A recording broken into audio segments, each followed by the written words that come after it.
பாத்திரத்தில் தேவையான எண்ணெய் சேர்த்துட்டு வெந்தயம் 1 ஸ்பூன், கடுகு கொஞ்சம் போல், சீரகம் 1 ஸ்பூன் இது எல்லாமே சேர்த்து நல்லா பொரிய விட்டுக்கலாம். இது நல்லா பொரிஞ்சதுக்கு அப்புறமா கருவேப்பிலை, கொத்தமல்லி கொஞ்சமாக எடுத்துட்டு அது கூடவே ஒரு வெங்காயம் இது போல் கட் பண்ணது சேர்த்துக்கலாங்க.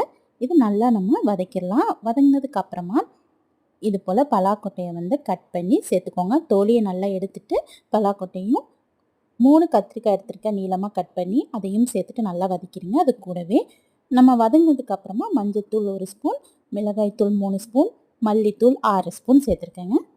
நம்ம தேவைக்கேற்ப சேர்த்துட்டு அதுக்கப்புறம் உப்பும் சேர்த்துட்டு தேங்காயும் தக்காளியும் சேர்த்து அரைச்சி இது போல் வந்து விழுதாக சேர்த்துட்டேன்.